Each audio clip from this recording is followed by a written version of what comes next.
Assalamu alaikum, welcome to Arabic Khatawaat.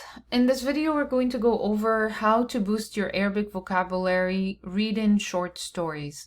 The short story we'll be referring to here is Juha and the Thief story that we posted in the channel.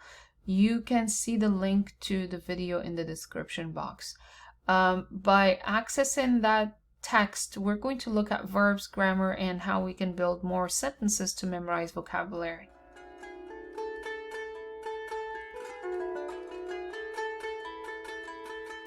The verbs that we derived from the text are the following. قال قال he said. قال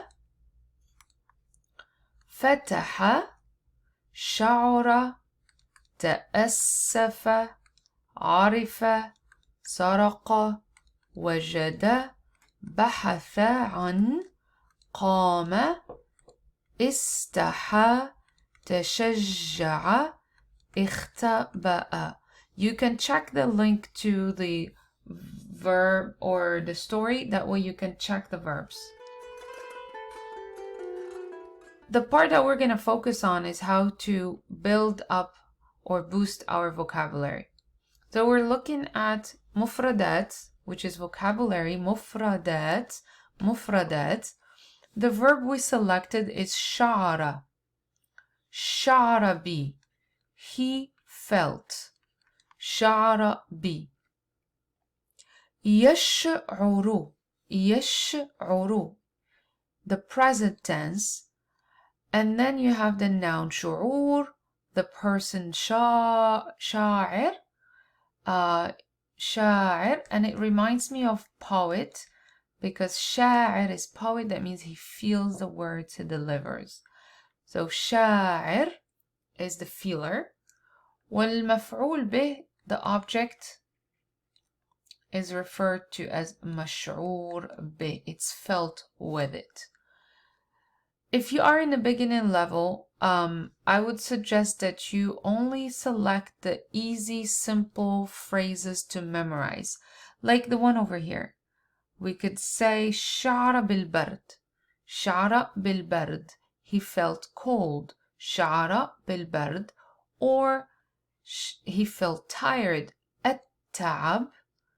And then الإجهاد. البرد. التعب. الإجهاد. So the moment you select a verb, try to put it with the noun that it would collocate with or match. So the examples we have here is شعر بالبرد. And I'm rewriting this phrase over here. And then التعب. He felt tired. And then الإجهاد. He felt stressed. For more advanced reading, you could find the meaning of شعر in Quranic text. So you could find this verse, وَمَا يَخْدَعُونَ إِلَّا أَنفُسَهُمْ وَمَا يَشْعُرُونَ. So the verb شعر is part of this verb, وَمَا يَشْعُرُونَ. شعر. شعر. Because it's already conjugated, it's conjugated to the plural. In the present tense, you say يشعرون. يشعرون. يشعرون. And the meaning of يشعر in this example is وما يعلمون. And they do not know, because we're addressing the plural. وما يعلمون. They do not know. أو or يفطنون. They are not aware. And this is also in the present. When you use ma, you add the present tense verb conjugation. They don't. وَمَا يَعْلَمُونَ وَمَا يَفْطُنُونَ.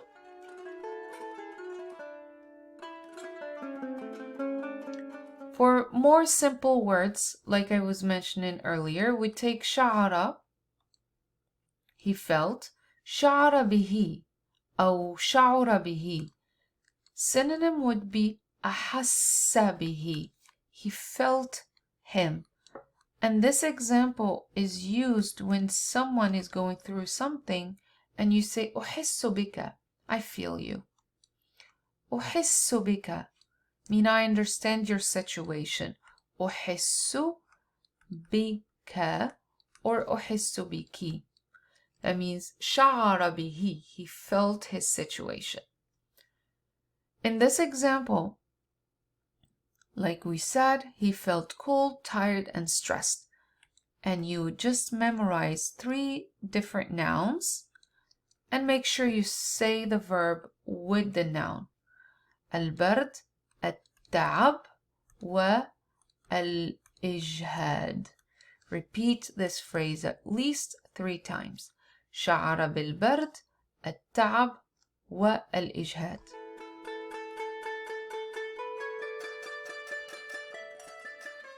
The other part that we have to be aware of, and we learned this in the root and pattern system series, you can check the series in the playlist, root and pattern system. You have to understand which one is used in the story to mean the word hide. Hide. Because both of them would mean hide. But which one means the person is hiding or the person is hiding something? So you have 2 examples here. Hide somebody or something, but you hide from someone or something. From somebody or something. So خبأ, خبأ. خبأ, you conceal something, you hide it. But اختبأ is you hide yourself, literally. اختبأ. خبأ يخبئ. And the verb conjugation would be different. تخبئ. The noun also would be different. تخبئ. فهو, the person, he is مخبئ. مخبئ, hiding. He is hiding something. And then if something is hidden, object, مخبأ. So I could say,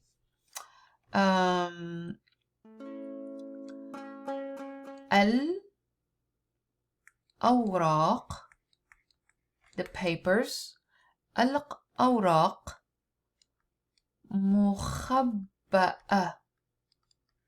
It's hidden, مخبأة. Because we have al-awraq, it's plural feminine. So the adjective مخبأة, it's hidden, would be used in the feminine form. مخبأ, مخبأة. الأوراق مخبأة. We don't know who's hiding them, but we can say they're hidden. They're hidden or it's hidden. But اختبأ in this case, اختبأ, يختبئ, اختباء. As you can see, the conjugation of the present tense is different from this verb خبأ, which is to conceal or to hide something, to conceal or to hide something. اختباء, اختباء. فهو مختبئ, he is hiding. You can say الرجل مختبئ. The man is hiding. The man is hiding. مختبأ, مختبأ. مختبأ is hidden. مختبأ. So both of them would have to do with the verb to hide in English, but you have to know exactly where are the 2 parts of the action. The verb has to be placed between the person who's doing the action or the object that is being hidden, for example.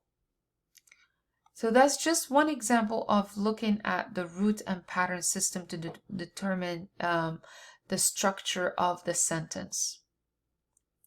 We can look at more examples using the same verb خبأ and اختبأ.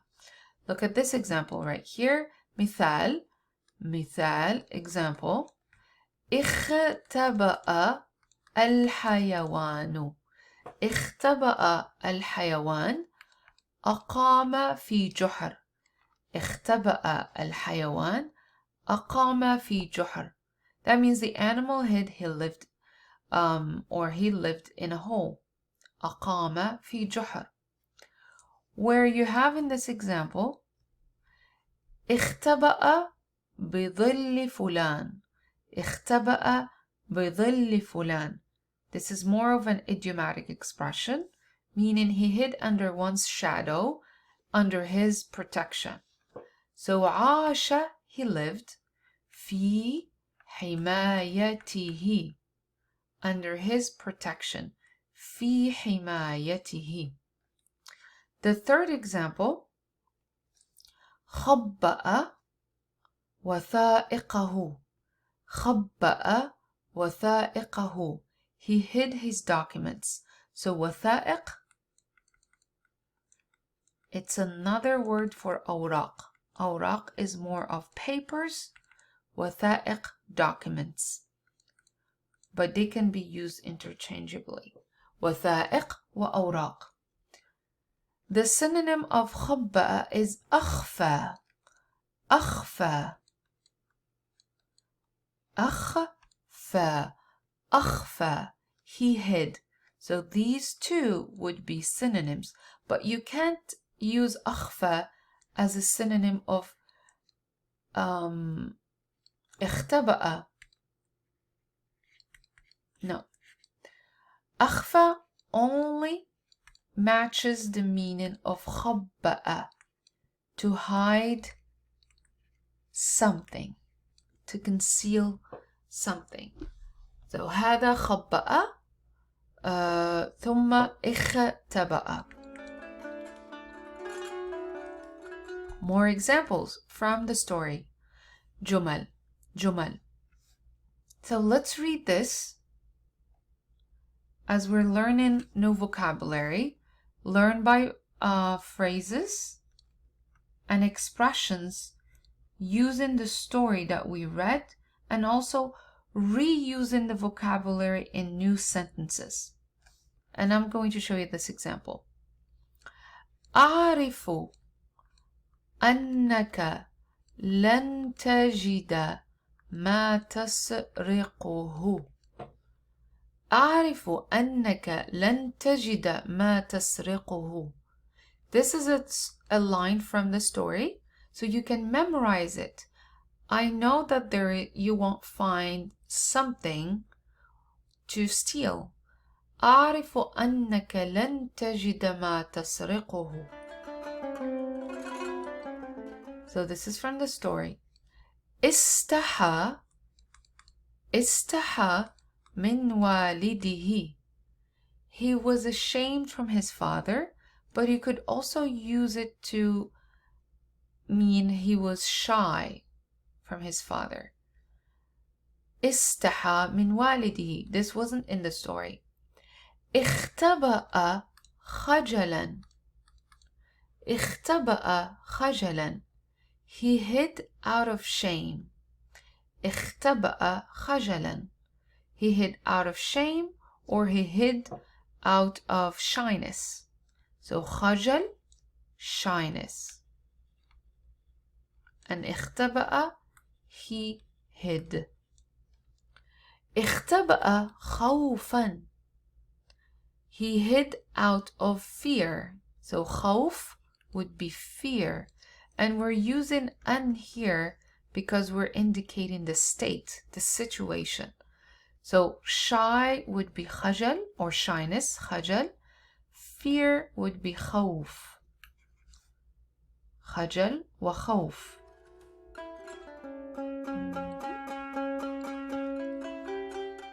لحظة. So خجل, shyness, but fear would be خوف. Again, we're using tanween, the end sound at the end, because it's a state. We call it in grammar حال.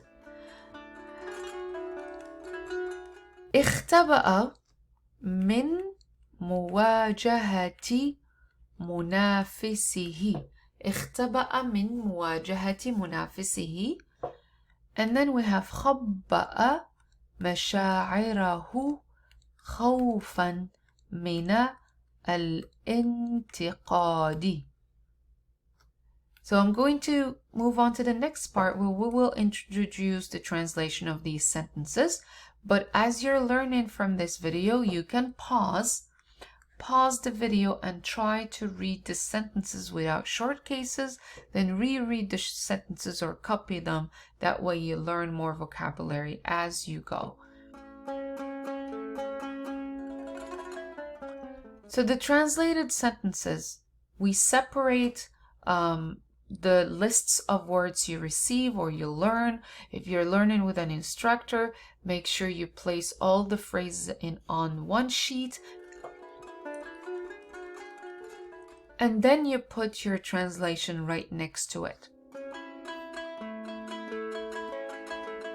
So let's look at this. أعرف أنك لن تجد ما تسرقه. I know you won't find what to steal. Alright, what to steal. Then we have استحى من والده. استحى من والده. He was ashamed of his father, or he was shy of his father. اختبأ خجلا. اختبأ خجلا. He hid himself in shame. اختبأ خوفا. اختبأ خوفا. He hid in fear or out of fear. اختبأ من مواجهة منافسه. اختبأ من مواجهة منافسه. He hid himself from his rival. منافسه. خبأ مشاعره خوفا من الانتقاد. خبأ مشاعره خوفا من الانتقاد. He hid his feelings for fear of criticism. And then you start memorizing the phrases in Arabic and then looking at the English translation, or you hide the English translation and try to remember what the meaning is in English or your native language. Let's look at the additional sentences. The other part of how to memorize is to read along. As you're listening to this video, you can pause and read along. أعرف أنك لن تجد ما تسرقه. أعرف أنك لن تجد ما تسرقه. استحى من والده. استحى من والده. اختبأ خجلا. اختبأ خجلا. اختبأ خوفا. اختبأ خوفا. اختبأ من مواجهة منافسه. اختبأ من مواجهة منافسه. خبأ مشاعره خوفا من الانتقاد. خبأ مشاعره خوفا من الانتقاد. Then you look for another time to memorize more sentences, and this is the second part of the list of words we introduced. We have بحث اللص عن شيء يسرقه. بحث اللص عن شيء يسرقه. The thief was looking for something to steal. So, the thief was looking for something to steal. بحث عن شيء يأكله. بحث عن شيء يأكله. He looked for something to eat. خاف الشخص من شيء. خاف الشخص من شيء. The person was afraid of something. The person was afraid of something. تأسف منه على فعله. تأسف منه على فعله. He apologized for what he did. Oh, we can say فعلته, his action. فعلته, his action or his deed. So he apologized for his action or for his deed. رأى شيء غريب. رأى شيء غريب. He saw something weird. And then the last one would be عرف أن صديقه مريض. He knew that his friend was sick. So this would be a strategy on how to memorize your vocabulary. First, you identify the verbs, you translate the verbs and you put them in short, brief sentences. Then you start breaking down the story into small parts or small phrases where you translate them, you memorize them, you read along. And that way you compile a good set of vocabulary and you're able to identify new meanings in new Arabic texts. I hope that this video was helpful. Please let us know if there are any questions or comments you have. Assalamu alaikum.